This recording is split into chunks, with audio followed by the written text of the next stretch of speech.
আমাৰ ল'ৰা doctor engineer, কিন্তু মই দেখুৱাই থকা এই বাৰীবোৰ সংৰক্ষিত বিকাশ আৰু উৎপাদনমুখী কৰা ল'ৰাৰো কিন্তু বৰ প্ৰয়োজন হৈছে।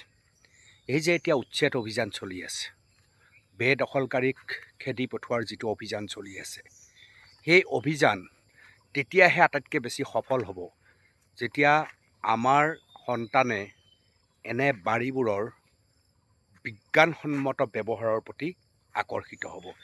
এইটো আমাৰ এটা ডাঙৰ সমস্যা।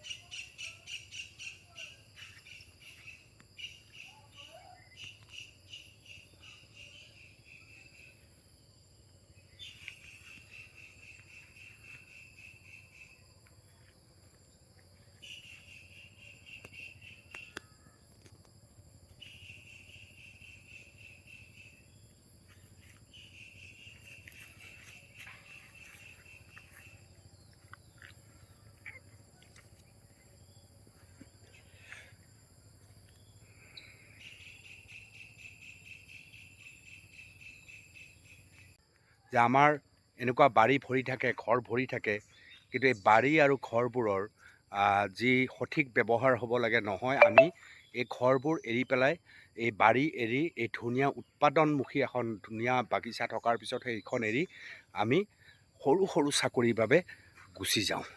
এইটো বৰ গুৰুত্বপূৰ্ণ কথা নহয়নে?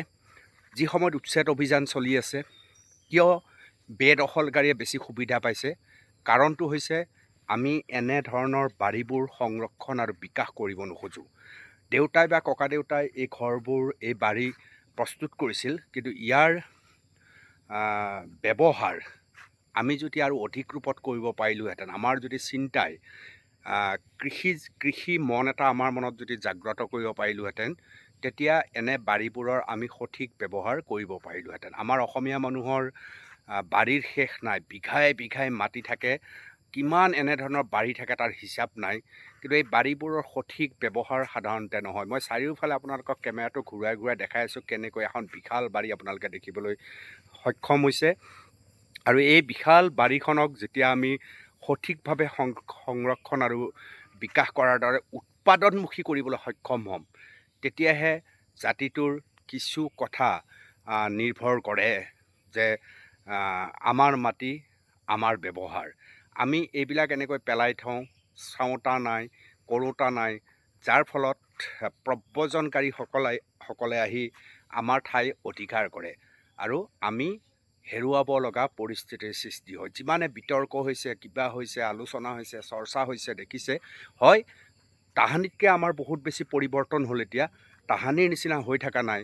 এতিয়া আমাৰ অসমীয়া ল'ৰা ছোৱালী এটা খেতি কৰ্মত মন দিছে। এই বাৰীবিলাকৰ সঠিক ব্যৱহাৰ এতিয়া হৈছে, কিন্তু এতিয়াও বহুত ব্যৱহাৰ কৰিব আছে। এনে বাৰী সম্পূৰ্ণ ঘৰ উজনিয়ে নামনিয়ে আপুনি অসমীয়া মানুহৰ বহুত দেখিব, কিন্তু পেলাই থোৱা সংস্কৃতিটো এতিয়াও আমাৰ আছে। কাৰণটো হৈছে যে এইবিলাক কৰিবৰ কাৰণে মই পঢ়া শুনা কৰিছিলোঁ নেকি, এনেকুৱা এটা ধাৰণা আমাৰ মানুহে কৰি লয়, যাৰ ফলত এই বাৰীবোৰৰ উপযুক্ত ব্যৱহাৰ নহয়।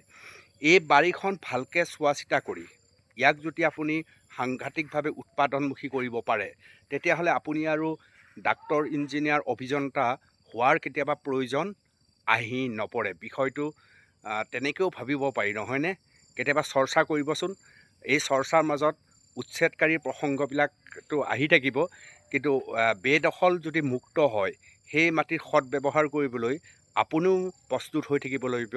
সেই কথাও আমি অসমীয়াসকলে মনত ৰখা ভাল। নে কি কয়? জনাব।